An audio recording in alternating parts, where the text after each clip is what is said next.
Bom dia, Anderson. Bom dia aos seus internautas que te acompanham aí nesse programa de grande visibilidade e audiência. Prazer estar aqui com você. Deputado, eu quero agradecer demais a sua presença aqui com a gente. Já estávamos tentando fazer esse nosso primeiro papo há algum tempo. Fico feliz de a gente ter conseguido agendar aí essa conversa muito importante num momento difícil que o país atravessa, acima de tudo, um momento de reconstrução, uma gestão Lula que tem sido, inclusive, muito questionada, não é, deputado, por setores da esquerda, dentro do próprio PT, inclusive, por adotar algumas iniciativas aí de caráter neoliberal na política econômica, cortando recursos para benefícios sociais, atendendo a essa lógica do fiscalismo, ao mesmo tempo em que mantém privilégios de determinados setores que exercem forte influência sobre o legislativo, como o agronegócio, também as igrejas neopentecostais, enfim. Além disso, o combate ao protofascismo que avançou no país ao longo dos últimos anos, de alguma forma, acabou sendo terceirizado ao judiciário, enquanto se constrói, sob o beneplácito do próprio executivo, uma proposta para reduzir as penas daqueles que tentaram criar condições para um golpe de Estado em janeiro de 2023, lá no 8 de janeiro. Não dá para deixar de negar os avanços que a gente teve em relação à gestão anterior, que foi, obviamente, talvez o pior governo da história do país, mas avanços tímidos diante da necessidade que o país tem nesse momento e do desgaste que foi produzido pelo Jair Bolsonaro. Enfim, deputado, eu queria começar com uma avaliação sua. Como é a primeira vez que a gente conversa aqui no programa, eu queria uma avaliação sua sobre o governo do presidente Lula até aqui, com 2 anos e 4 meses de mandato e com a aprovação dos brasileiros em baixa, né? Então, veja, Anderson, primeiro você começou falando dos avanços, depois das críticas. É inegável que nós iniciamos um governo sobre ruínas. O governo do nosso antecessor, ele devastou o país. É bom lembrar que foram 700 mil mortos pela inépcia, pelo descaso, pelo desprezo daqueles que foram atacados pela Covid. Segundo, o Brasil passou a ser um pária no cenário internacional. O presidente era objeto de ridículo nos poucos encontros internacionais de que participou. Atrelou-se ao presidente americano agora, manda inclusive seu filho para lá, que tenta trazer dirigentes do governo estadunidense aqui para o Brasil, inclusive violando a nossa soberania, conspirando no exterior contra o governo eleito democraticamente. Então foram muitos avanços, o Brasil saiu do mapa da fome novamente, o salário mínimo voltou a ter ganho real, também a renda média da população aumentou e o Brasil virou novamente um player no mercado internacional, indo agora, inclusive, o presidente para duas viagens internacionais, uma para a Rússia, quando vai celebrar os 50 anos da vitória contra o nazifascismo, e depois a China, onde deve firmar bons acordos comerciais para o nosso país.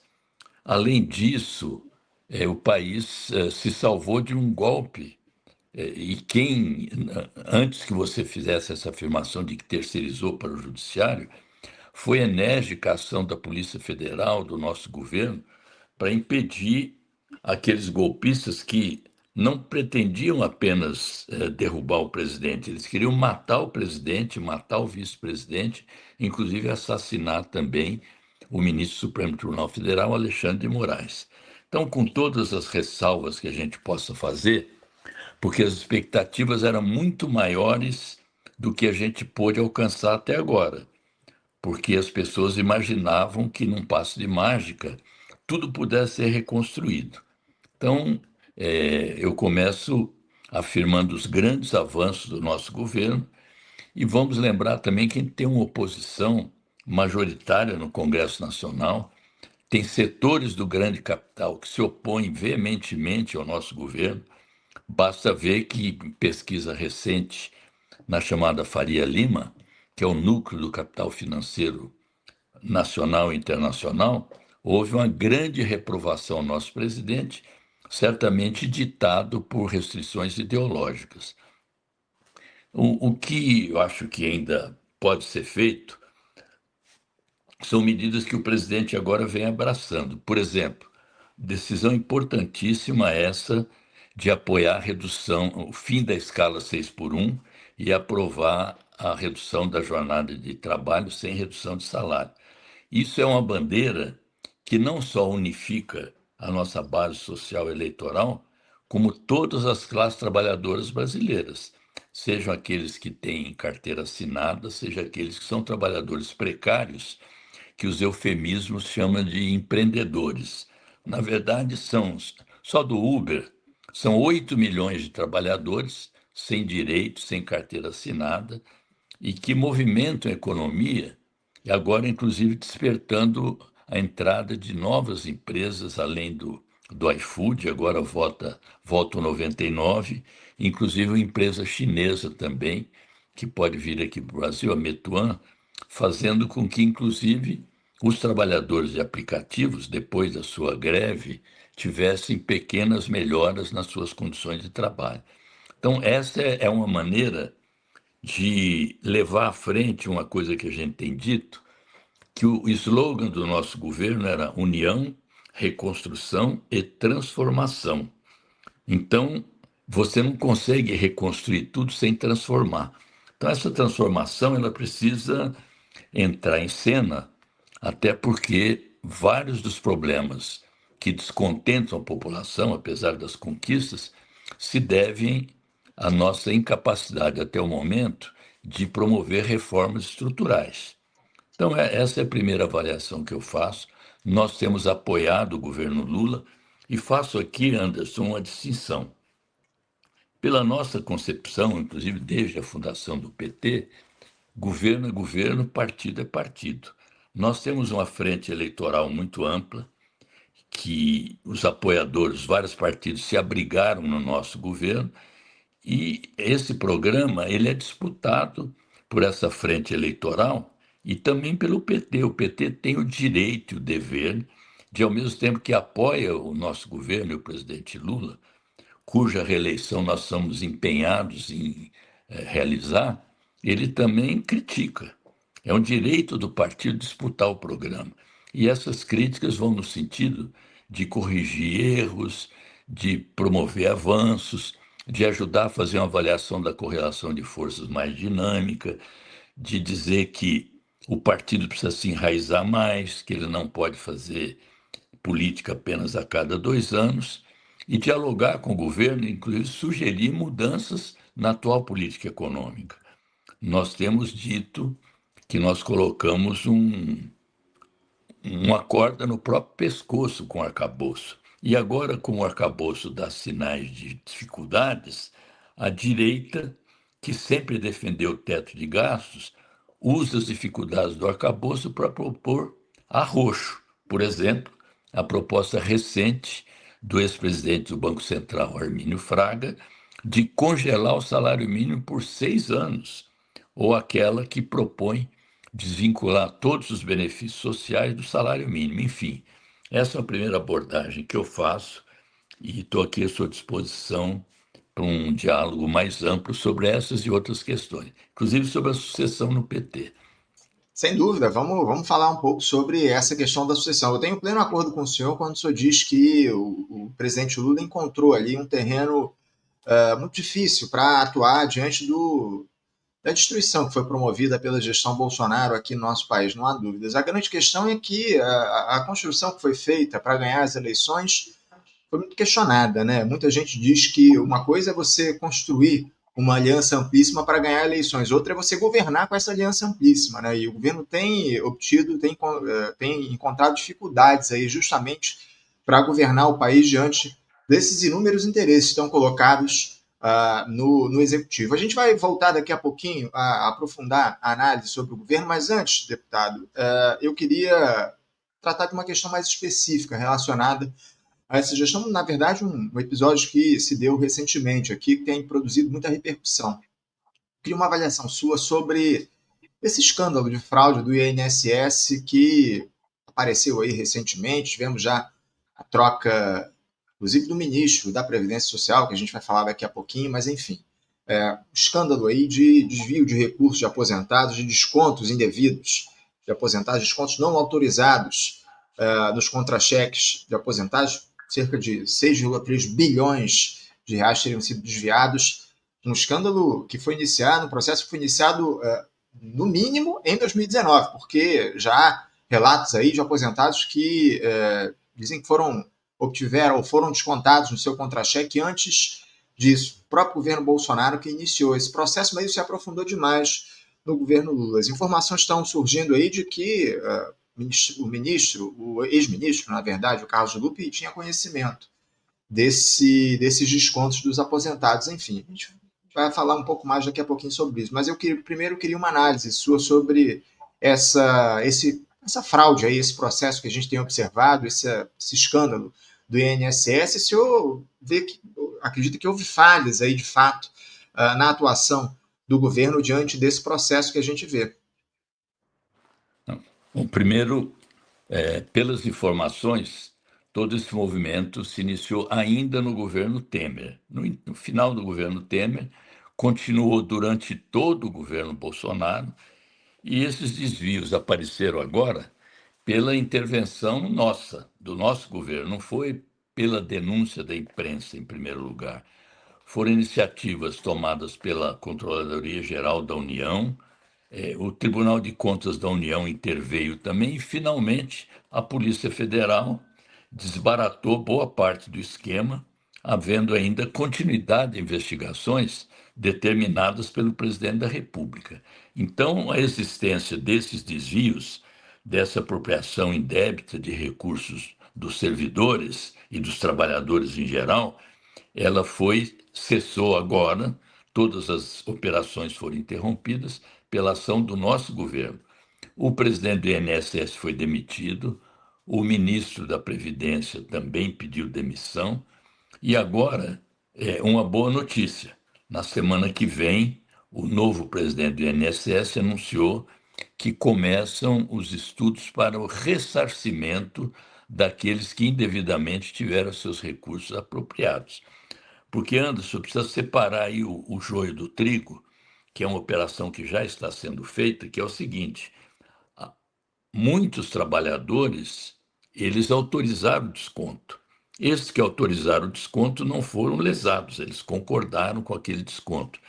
Então, esse volume total de 6 bilhões, pelo que eu soube, pelo que estão nas informações, parte disso tem que ser descontada, que são aqueles que foram autorizados. O restante, as pessoas vão ter ressarcido aquilo que lhes foi surrupiado. E aqueles que foram responsáveis, porque há também pessoas que enriqueceram ilicitamente, alguns nomes já foram até apontados. Esses serão punidos no rigor da lei, terão inclusive esses bens apropriados ilegalmente, provavelmente vão ser desapropriados. Então, foi uma ação feita pelo nosso governo. Talvez muitas iniciativas pudessem ser tomadas anteriormente, mas o fato é que essa ilegalidade ela foi contida pelo nosso governo. Então, mostra que a gente não tem nenhuma conivência com a corrupção, e quando ela é detectada, ela é reprimida com rigor, como agora, e aqueles que foram prejudicados terão de volta os seus recursos. O senhor citou o pedido de demissão do ministro Carlos Lupe, que se deu na última sexta-feira. A gente já repercutiu isso aqui no programa de ontem. Foi nomeado para o lugar dele no Ministério da Previdência Social o Volney Queiroz, ele que era o número 2 lá do Lupe, mantendo o PDT no comando da pasta. Ele é um quadro do Partido Democrático Trabalhista. O senhor considera que foi a melhor alternativa nomear o Volney Queiroz na pasta como ministro? E eu pergunto isso porque, de acordo com informações das investigações, o Volney Queiroz ele teria participado de uma reunião em que o ministro Lupe foi informado a respeito dos desvios de recursos, desses descontos aí, dos contra-cheques dos aposentados. Como é que o senhor avalia a nomeação do Volney Queiroz? Foi a melhor alternativa encontrada pelo governo manter o PDT no comando da pasta, e uma pessoa que estava por dentro do que estava acontecendo de alguma forma? Eu conheço o deputado Volney Queiroz, deputado de 5 mandatos, muito experiente, muito democrático, e a escolha dos ministros é prerrogativa do presidente. Eu não tenho condições de avaliar se haveria outras escolhas. O que me parece que ocorreu é para você não ter alguém que não tivesse a par de toda a dinâmica do ministério, faltando pouco mais de um ano, menos de um ano para desincompatibilização, o presidente está colocando pessoas que podem continuar tocando o ministério, naturalmente extirpado esses desvios. Se ele tomou conhecimento ou não, várias providências foram tomadas, embora não na extensão devida. Não quero crer que haja qualquer acusação em relação ao ministro, como também não havia nenhuma acusação em relação ao ministro Carlos Lupe de corrupção ou de que tivesse sido conivente. Pode não ter tomado o ex-ministro a tempo todas as providências que agora estão sendo tomadas, mas não há nenhuma acusação de envolvimento, de participação direta ou indireta em atos de corrupção. Sem dúvida alguma não há acusação ainda contra o Volney, nem contra o Carlos Lupe. Esse aqui é o fato. Ainda que informações deem conta de que eles estavam por dentro aí, de alguma forma, do que acontecia lá no INSS. Pelo menos informações chegam aí das investigações, eles participaram ali de reuniões onde isso foi deixado claro que estava acontecendo. Enfim, de toda forma, a gente vai aguardar o andar da carruagem, as investigações seguirem aí para a gente saber quem É, são os culpados aí, os responsáveis, ou aqueles que não tomaram iniciativas no sentido de conter esses descontos indevidos dos aposentados do nosso país. Deputado, Ô eu queria mudar um Anderson, pouco de Anderson, assunto. só Fica à uma vontade. coisa. Alguns, inclusive servidores do INSS, já foram afastados. E o nosso governo, o presidente Lula, inclusive, tem sido muito criterioso ao dizer que antes que a pessoa seja denunciada, ele tem dito, como foi o caso do ex-ministro das Comunicações, prevalece o princípio da presunção de inocência. Sem dúvida alguma, importante esse registro que o senhor faz aqui para a gente. Eu queria mudar um pouco de assunto, deputado, falar um pouco sobre as questões relativas ao Congresso Nacional. O senhor, deputado federal, faz esse debate muito de perto. Ainda a respeito desse tema do INSS, mas passando para o Congresso, porque existe a possibilidade aí da abertura de uma CPMI mista, né? Uma CPI mista, na verdade, para tratar desse episódio aí envolvendo o INSS, com a participação de deputados e senadores, investigar esse escândalo, enfim. Essa abertura de uma CPMI, de alguma forma, preocupa a bancada do PT, a bancada governista na Câmara dos Deputados? Como é que vocês avaliam essa possibilidade de avanço da proposta? Parece ali que o presidente do Senado, Davi Alcolumbre, não está muito interessado em fazer a leitura dessa CPMI para colocar em questão aí, colocar em discussão esse tema no Congresso. Não haveria interesse, entre aspas, assim, do Davi Alcolumbre. Mas como é que o senhor avalia a possibilidade da abertura de uma CPMI para tratar desse tema? Veja, a CPI ou a CPMI são prerrogativas ou da Câmara ou do Senado, no caso de ambas as casas, para que haja essas investigações que estão sendo propostas.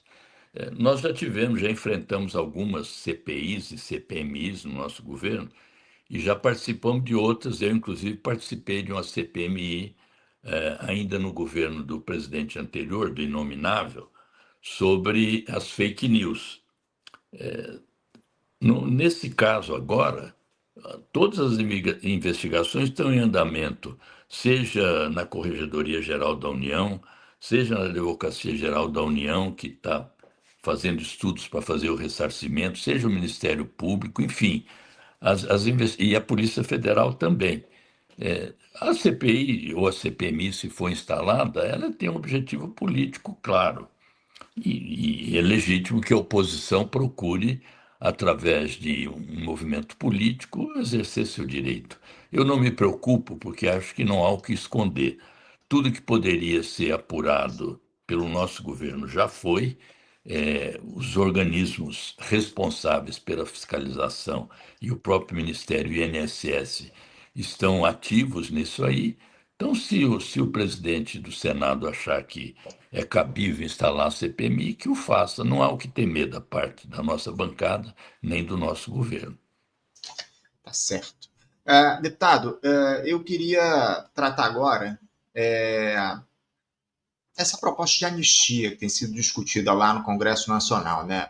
Porque é um tema que tem vindo à tona aqui no nosso país ao longo desses últimos tempos, muito por conta da pressão da oposição em relação a esse assunto, uma tentativa ali de anistiar ou de reduzir as penas daqueles que atentaram ou tentaram produzir um processo de golpe de Estado lá no início do governo do presidente Lula, no 8 de janeiro de 2023, e eu queria uma avaliação sua, como é que a bancada do PT, como é que o governo avalia essa proposta de anistia que tem sido construída entre o Supremo Tribunal Federal e o Congresso Nacional. Eu vou tratar daqui a pouquinho, inclusive, com o jurista Lênio Streck a respeito disso, falar um pouco sobre essa proposta que é apresentada, inclusive, pelo andar da carruagem, pelo deputado, pelo senador Davi Alcolumbre, presidente do Senado, para mostrar, para dar uma ideia de unidade dentro do Congresso diante dessa proposta. Eu queria uma avaliação sua. Como é que o PT, como é que a bancada do partido na Câmara, como é que o governo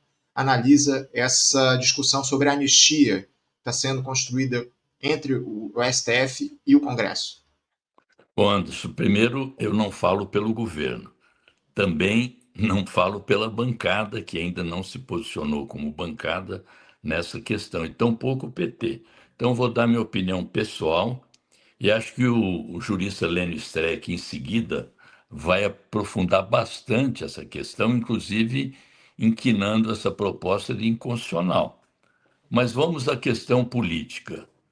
Primeiro, eu acho que se há alguma intenção de reduzir penas, o papel disso é do Supremo Tribunal Federal.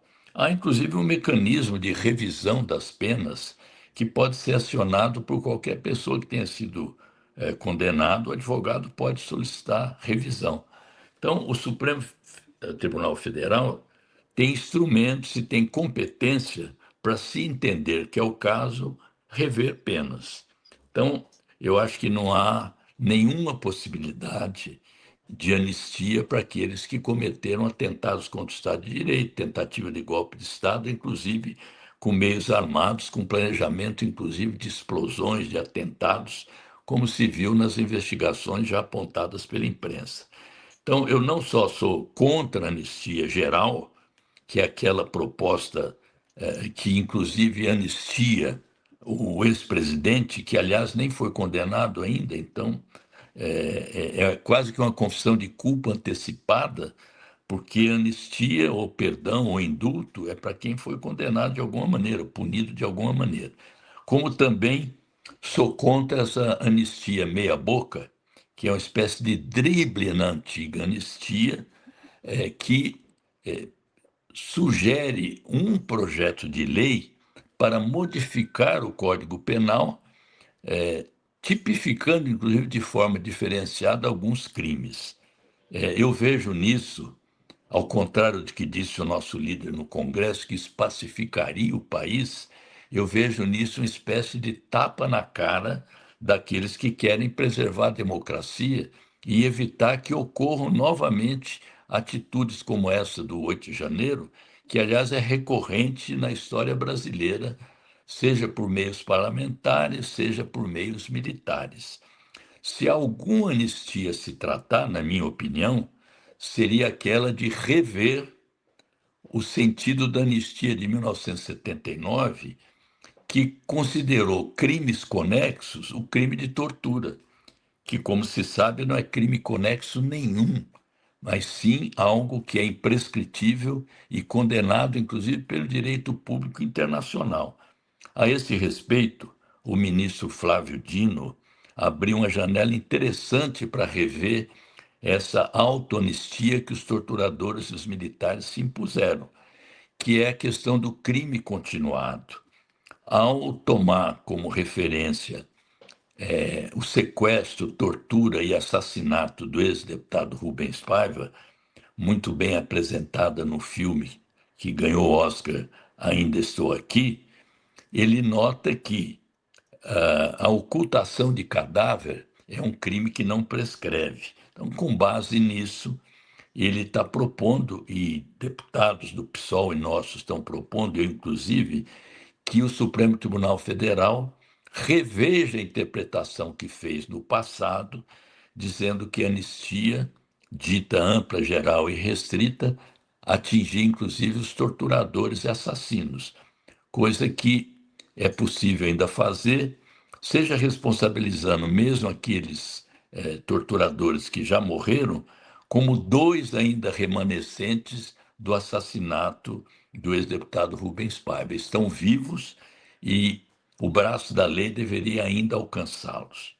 Como, aliás, foi feito em vários países da América do Sul, e um dos problemas que ajuda muito a essas tentativas de golpe e mesmo de tortura que ocorre nos presídios é a continuarem impunes, porque nós passamos pano para essas questões. Como também estamos passando pano ao não modificar o artigo 142 e outros da Constituição Federal, que permite que os militares se arroguem a posição de tutores da nossa democracia, inclusive com currículos que ainda consideram coisas da época da Guerra Fria, consideram os brasileiros como inimigos internos e que agora estimula a proliferação da militarização do ensino no país, com colégios militares surgindo a cada momento.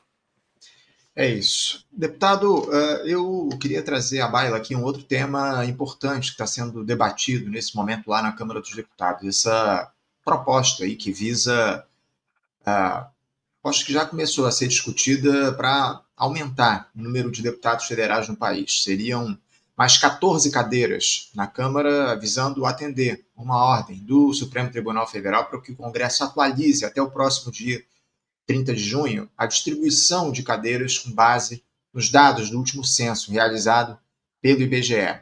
Se o prazo não for cumprido, caberá ao Tribunal Superior Eleitoral fazer essa redistribuição. Só que ao invés de fato, redistribuir as vagas, fazendo com que alguns estados importantes, como o Rio de Janeiro, percam deputados, como pede a Corte, a solução aventada vai no sentido contrário, de como já foi dito, ampliar o número de cadeiras. Como é que o senhor analisa essa proposta, avalia? Seria a melhor alternativa ampliar o número de deputados federais no país? Bom, a nossa bancada liberou os deputados para votar nessa questão. Uma questão assim, não quero votar contra o meu estado para reduzir e tal. Eu, particularmente, sou contra, votarei contra. Por quê? Há muito tempo há uma discussão, pelo menos eu faço essa discussão, já escrevi sobre isso, que o conceito de democracia liberal supõe que é cada pessoa um voto. Esse é o princípio mais elementar da chamada democracia liberal. Então, no nosso país, essa questão de cada pessoa um voto não existe. Há uma distorção evidente, os estados com maior população estão subrepresentados, e essa subrepresentação ela se agrava quando você vê que os estados têm uma representação igualitária, ou seja, cada estado tem 3 senadores ou senadoras. Então, você tem estados menores que têm mais representação. Por exemplo, se você tivesse o estado do Pará dividido, como foi até objeto de um plebiscito rejeitado, nós teríamos 3 estados no Pará. Então, haveria 9 estados, 9 senadores naquela região, contra 3 em São Paulo, por exemplo. E o Senado, ele mudou os seus poderes a partir da Constituição de 88.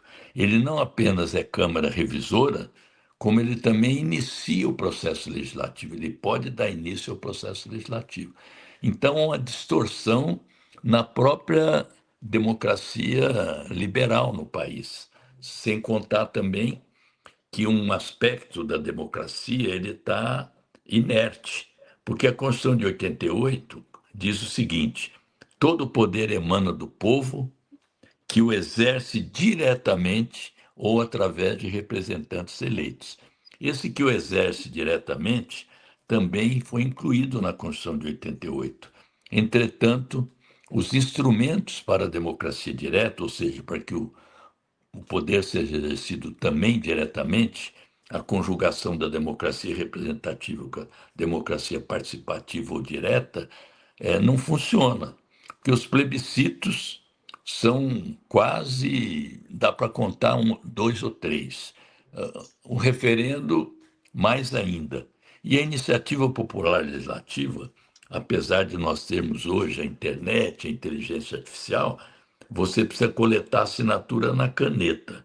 E quando consegue um projeto de iniciativa popular, com as assinaturas que são muito numerosas, esse projeto tem que ser apadrinhado ou amadrinhado por um deputado ou uma deputada e entra na vala comum. Ou seja, não há rito especial, não há urgência. Então, são inócuos esses instrumentos de participação, que ou não são regulamentados ou são extremamente exigentes, a tal ponto que a representação popular se exerce simplesmente através de deputados, senadores ou vereadores. E isso é um dos motivos, inclusive, que vem a par da ideologia neoliberal, que vem fazendo com que as pessoas passem a descrer um pouco da democracia, da eleição, fazendo com que os índices de abstenção nas eleições sejam crescentes. Então, mais do que ter uma mudança do número de deputados, que eu sou contra, seria importante que a gente fizesse uma verdadeira reforma do sistema político eleitoral, que o PT sempre defendeu e até hoje não conseguiu viabilizar. Um dos sistemas, inclusive, seria introduzir o voto em lista, que faz com que os partidos possam efetivamente se representar através de ideias e não através de um influencer ou da própria competição interna entre os candidatos de um mesmo partido. Acho que isso ajudaria muito a melhorar a democracia brasileira. Não tenha dúvida, tenha dúvida. É muito importante que haja uma reforma, de fato, política eleitoral no nosso país para melhorar a forma de representação dos brasileiros, acima de tudo, como o senhor traz aqui para a gente. E quero Deputado, deixar claro, então, que eu sou contra, deixar muito claro que eu sou contra essa questão que, se for a voto na Câmara dos Deputados. tá certo. Deputado, aproveitando que o senhor citou na lógica, o senhor citou ainda há pouco a lógica neoliberal que avança aqui no nosso país ao longo dessas últimas décadas. A gente ouve muitas críticas por parte da própria esquerda de que o governo Lula ele seria uma gestão neoliberal. A gente tem avaliado dessa forma. Eu queria que o senhor falasse um pouco a respeito disso. Como é que o senhor avalia o governo, esse terceiro mandato do presidente, com cada vez mais concessões aos interesses do grande capital, tem caminhado para a direita? O governo Lula, nesse momento, ele pode ser caracterizado como uma gestão neoliberal? Não, não. Eu já fiz uma primeira avaliação do nosso governo, das restrições que enfrenta, das dificuldades congressuais, inclusive apontando que para superar essas dificuldades era preciso que a gente desenvolvesse um outro tipo de governabilidade, que é aquela que eu chamo de governabilidade social. Ou seja, para que haja pressão legítima sobre as instituições que estão postas aí, ainda não transformadas pelo nosso governo, é preciso que a população se manifeste. A propósito, Anderson, há uma coisa muito interessante, que inclusive o nosso mandato está apoiando, que é o plebiscito popular previsto para 7 de setembro.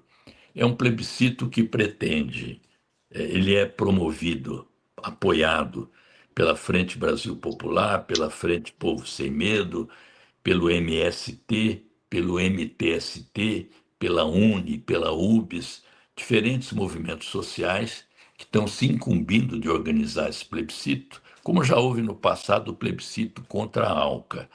E tem praticamente quatro questões esse plebiscito. A primeira é o fim da escala 6 por 1.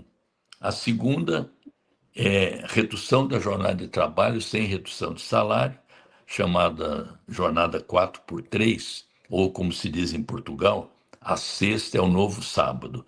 O terceiro ponto é o apoio à isenção do salário mínimo para quem ganha até R$ 5.000. E o quarto ponto, a taxação dos super ricos, seja no imposto de renda, seja nos lucros e dividendos. Enfim, essas quatro questões, elas podem ajudar muito o nosso governo a romper dificuldades, inclusive, na aplicação da política econômica, acabando, inclusive, enfrentando a questão da financiarização do país, a hegemonia do capital financeiro e bancário aqui, que, inclusive, é responsável pela manutenção de uma taxa de juros astronômica e também pelo crescimento contínuo da nossa dívida.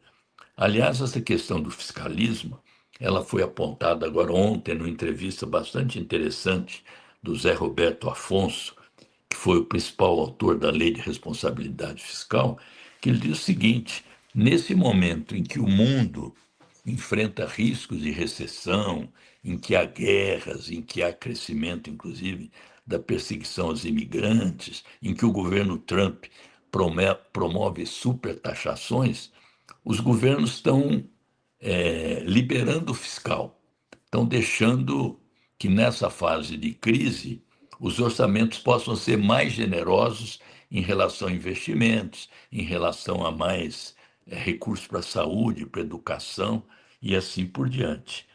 Para quem acha, inclusive, que essa demanda da jornada, da redução da jornada é impraticável, nós temos no exterior países que já estão testando, já estão implantando a jornada 4x3 para que as pessoas possam estudar, possam descansar, possam conviver com a saúde, com as famílias, possam ter direito ao lazer. Na Islândia, mais de 50% da população empregada trabalha de 35 a 36 horas desde 2015. E a Islândia é um país de economias mais promissoras da Europa, com o PIB crescendo 5% em 2023.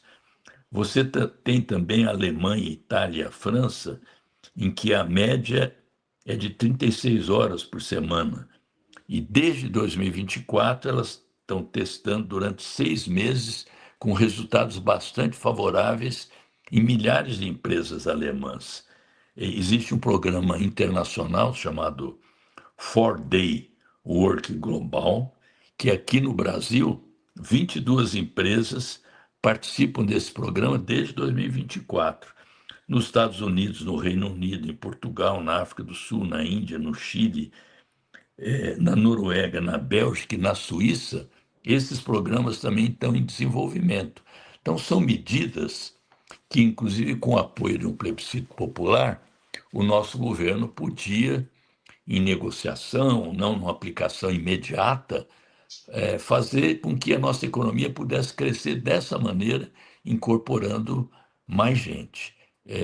Quando da discussão do arcabouço fiscal, 23 deputados, 22 do PT e um do PCdoB, nós votamos a favor do arcabouço, mas com declaração de voto que, na verdade, alertava para os riscos que viessem a ocorrer, e, infelizmente, eles estão se confirmando hoje. E depois, no pacote de corte de gastos, eu, pessoalmente, mais alguns deputados, também votei contra, por entender que, mesmo mantendo a dinâmica de aumento do salário mínimo real, havia uma redução, revogando uma lei que o presidente Lula sancionara no ano anterior.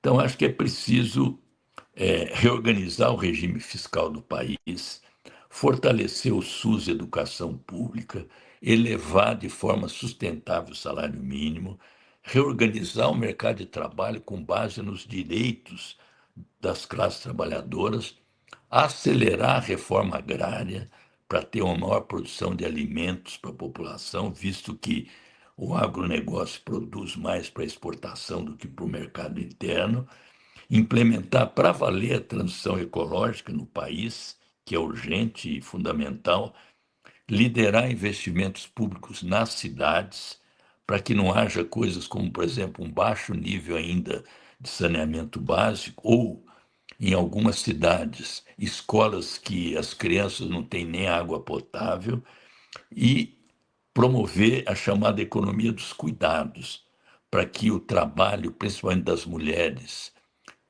seja contabilizado e seja remunerado, e uma estratégia de segurança pública cidadã. Eu acho que propostas como essa é um programa que poderia unir movimentos sociais, uma frente de partidos e de lideranças de esquerda e centro-esquerda, e criando uma forte relação de apoio à reeleição do presidente Uhum, Lula. sim. Então, seria uma luta não só contra o neoliberalismo aqui no país, mas também uma luta contra o neoliberalismo no exterior. E Sem aí dúvida. nós podíamos estar constituindo, Anderson, um novo bloco histórico que não foi possível construir até hoje nos governos de coalizão liderados pelo PT. Esse bloco conseguiria promover reformas estruturais tão desejadas, não só pela esquerda, mas por uma boa parte da população, que, apesar de todos os benefícios que tem recebido, ainda não considera que a sua vida seja satisfatória.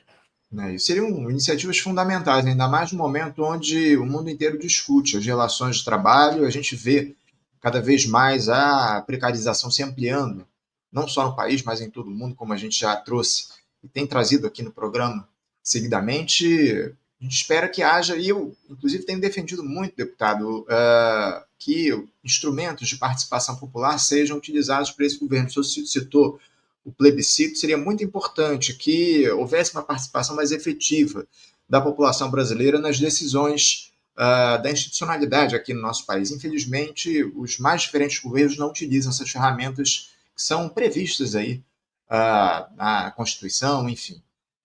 Precisava ter um pouco mais de participação popular aqui nas decisões. Lamentavelmente, não é o que a gente tem. Para a gente seguir aqui, deputado, estamos. Só me Sim. permite só uma coisinha sobre participação popular. Nós já tivemos nos governos petistas o orçamento participativo, muito no Rio Grande do Sul, em Porto Alegre, e também na gestão da prefeita Marta Suplicy, quando eu fui secretário de governo dela.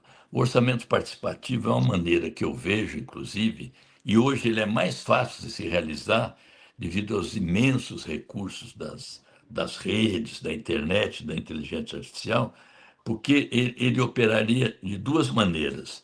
Primeiro, permitindo que a população realmente participasse e discriminasse as suas prioridades orçamentárias. Segundo, seria uma maneira, inclusive, de mostrar para a população que é possível chegar até a ponta com os recursos sem a necessidade das emendas parlamentares, que avultam cada vez mais, dão margem a, inclusive, iniciativas de corrupção e comprometem o próprio planejamento da distribuição de recursos pelo governo federal e pelos governos estaduais. Então, eu reponho aqui algo que já foi da nossa lavra, que foi abandonado e que poderia ser retomado como um dos instrumentos de participação popular naquilo que é o centro, que é o chamado fundo público. Sem dúvida alguma. Deputado, a gente está se aproximando aqui do final. Antes de eu seguir aqui, só explicar aqui para os nossos espectadores, tem muita gente relatando problemas aqui no YouTube, não conseguem acessar a live. Gente, isso é um problema estrutural. Todos os canais estão enfrentando isso. A própria plataforma está com problemas no dia de hoje, nessa manhã. Eu peço desculpas aqui a quem não consegue, não está conseguindo assistir a nossa transmissão ao vivo, mas depois vocês podem assistir o programa gravado. Mais uma vez eu peço desculpa, mas isso não é uma culpa, não é problema aqui da nossa equipe de produção. É a própria plataforma que está produzindo esse problema. Todos os canais estão enfrentando essa situação nessa manhã. Peço desculpas mais uma vez a todos. Seguindo aqui, deputado, o Partido dos Trabalhadores vai enfrentar um processo eleitoral agora, no mês de julho, para decidir quem será o novo presidente do PT. Há uma enorme disputa pelo cargo, visto que o PT hoje é um partido fragmentado e o senhor é um dos candidatos, representando uma ala mais à esquerda dentro da legenda. Além do senhor, o Walter Pomar, o Edinho Silva, o Romênio Pereira e o Washington Quaquá disputam o posto de presidente do PT. Eu queria que o senhor falasse um pouco sobre as suas expectativas para essas eleições do Partido dos Trabalhadores. O senhor já presidiu o partido, enfim, a maior legenda do campo progressista. O que é que esse pleito representa em um momento tão importante para a história do país, deputado? Bom, primeiro, eu fui presidente em 1994, interinamente substituindo o presidente Lula, depois de 2011 até 2017. A nossa candidatura, que vai ter o número 130, ela foi proposta por um grupo de deputados, deputadas, por algumas tendências internas do PT e por militantes que acompanharam a nossa trajetória e acham que agora é possível e é preciso que o PT retome algumas das suas características históricas, como, por exemplo, a organização pela base. O nosso slogan, inclusive, é com a base construir esperança. Romper com a certa burocratização que vem tomando conta, como é histórico na história de vários partidos, e também para que seja uma disputa pautada pela política, a política no posto de comando, e não um debate que se circunscreva à disputa de cargos ou do controle dos recursos financeiros.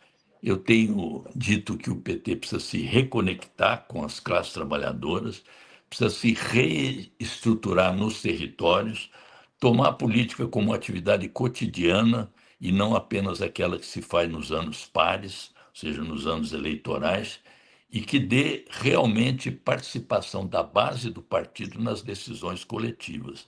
O PT já fez plebiscitos internos. Por exemplo, a ida ou não ao colégio eleitoral foi precedida de um plebiscito que propôs o boicote ao colégio eleitoral. Depois nós fizemos também um plebiscito para saber se defenderíamos o presidencialismo ou o parlamentarismo no plebiscito de 1993. E internamente ganhou a ideia do como é que se diz? A ideia do presidencialismo, derrotando, inclusive na ocasião, lideranças como José Genuíno, como Zé Disseu e como o próprio presidente Lula, que à época defendia o parlamentarismo. Isso mobilizava o PT, havia participação nos núcleos de base. Eu estou propondo que a gente faça uma espécie de busca ativa no PT, atualizando o nosso cadastro, vendo quem são os militantes reais mesmo que estão ativos, fazendo uma avaliação, inclusive, dos nossos mandatos, porque para nós eleição é um meio, não é um fim. E os mandatos parlamentares deveriam ser instrumentos de organização das classes trabalhadoras, que são a maioria da sociedade brasileira. Também uma atualização do nosso estatuto, que está sendo revogado em alguns aspectos, sem que essa mudança seja feita em congressos partidários, enfim. E também sugestões de como a gente poderia e deveria traçar um programa de 5, 10, 15 anos, que fosse um programa que preocupado com o futuro, visto que nós, aqueles da antiga geração, do próprio presidente Lula, o PT pudesse continuar existindo, se revigorando, se fortalecendo, lembrando que nós somos um partido que nasceu propondo a criação de uma nova sociedade. O PT queria ser governo para ser poder, e para isso precisa fazer a disputa de ideias na sociedade, na população. Para que a gente faça uma nova sociedade, as nossas ideias precisam ser dominantes na sociedade. Nós queremos a construção de um outro regime, uma outra sociedade, por meios democráticos, que as maiorias sejam responsáveis pela construção dessa sociedade. Uma sociedade sem exploração, sem opressão, sem discriminação, sem preconceito, que nós chamamos de uma sociedade anticapitalista, não capitalista, uma sociedade socialista. Precisa ser construída ao longo dos anos com esse mecanismo de convencimento que não supõe tomada do poder por assalto, mas supõe sim enfrentamento em determinados momentos, como nós já fizemos em vários momentos, enfrentando a ditadura, enfrentando a tentativa de 8 de janeiro, e isso se faz com o partido organizado, formado, informado e mobilizado, lutando no parlamento, na institucionalidade e também fora da institucionalidade, como a gente costuma dizer.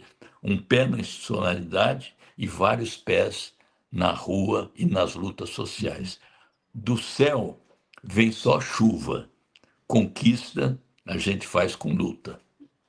É isso. Deputado, o senhor citou algo que me chamou muito a atenção. O senhor falou desse desejo histórico do PT de transformação social a partir da participação popular. Eu acho que era isso que a gente deveria defender acima de tudo sempre.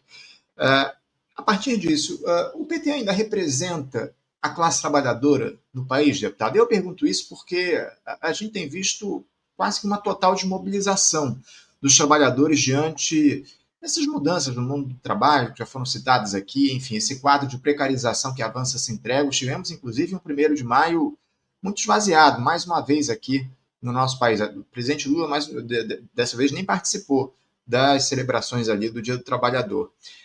Ao mesmo tempo, algumas lideranças de proa do PT adotam discursos dignos de figuras de extrema-direita. Essa que é a verdade, lamentavelmente. A gente teve aí o governador da Bahia, o Jerônimo Rodrigues, dizendo esses dias que os eleitores bolsonaristas deveriam todos ir para a vala. O próprio Washington Quaquá, que disputa com o senhor a presidência do partido, vive reproduzindo falas semelhantes a essa.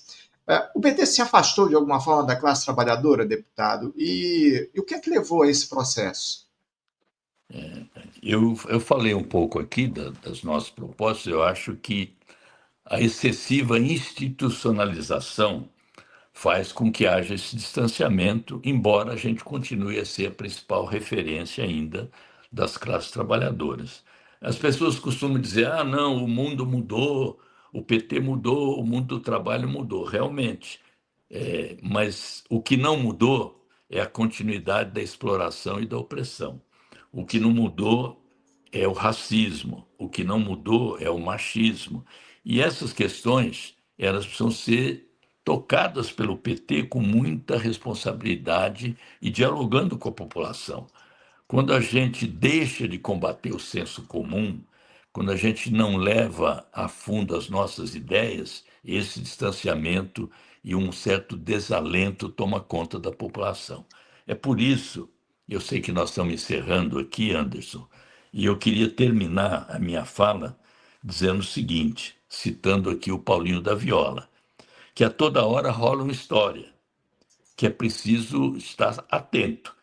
A todo instante rola um movimento que muda o rumo dos ventos, que muda a classe trabalhadora, muda o mundo e tal, né?